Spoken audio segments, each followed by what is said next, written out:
Hey, this is Marcus Washington with our latest episode of 3 to Make 2, and we want to start off with Denver, moving on from both Mike Malone and Calvin Booth.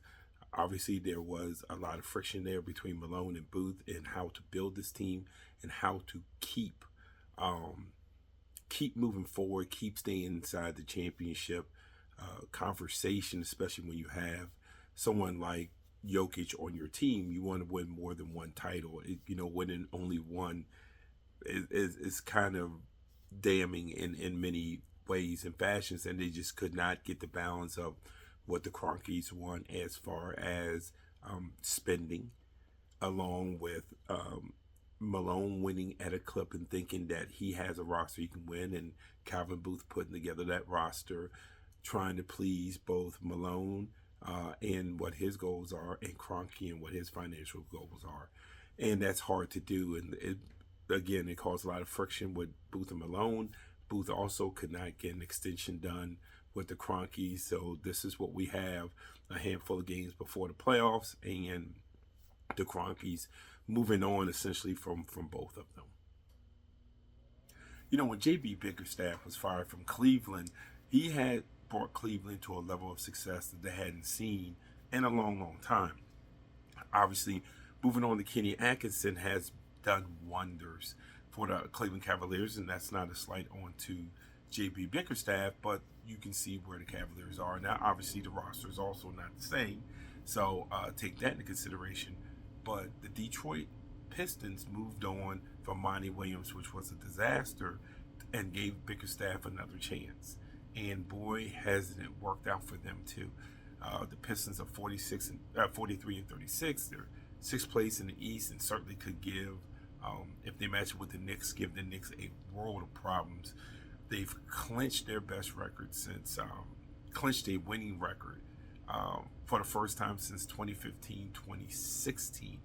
And Bickerstaff and President of Basketball Operations, Trajan Langdon, deserve a lot of credit and getting the right pieces around Cade Cunningham, adding veterans like Tobias Harris and Tim Hardaway Jr. So, yes, I would suspect that Atkinson is going to win Coach of the Year.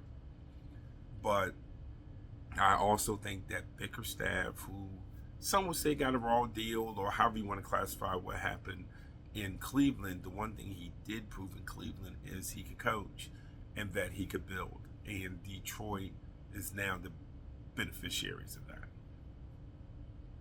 So when the Warriors traded for Jimmy Butler, they knew what they were getting, but some people were thinking, what's the difference that it would make? Well, try 22-6, and the Warriors maybe are the scariest team in the West, even though they are the sixth seed over there. I know the Lakers don't want to see any parts of them.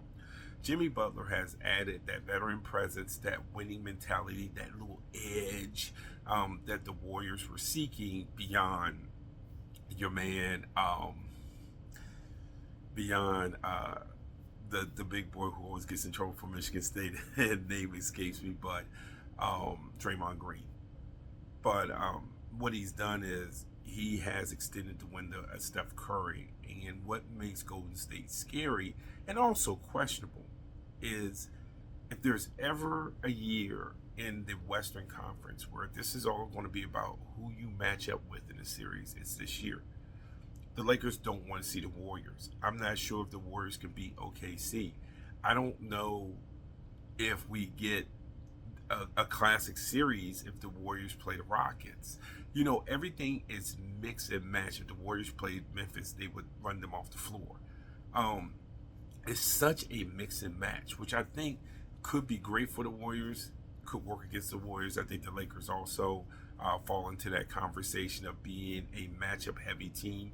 But what Jimmy Butler has done is he hates the term playoff Jimmy. But when we get to the playoffs, if Steph is Steph and playoff Jimmy's there and Draymond Green can stay out of trouble, the Warriors, whether they're the sixth seed or not, they could look like the Houston Rockets from the Rudy Tomjanovich years, and they can get to the NBA Finals. It's now out the realm of possibility. Thank you for joining us for the latest episode of 3 to Make 2. This is Marcus Washington, your host on the MTC Media Digital Network.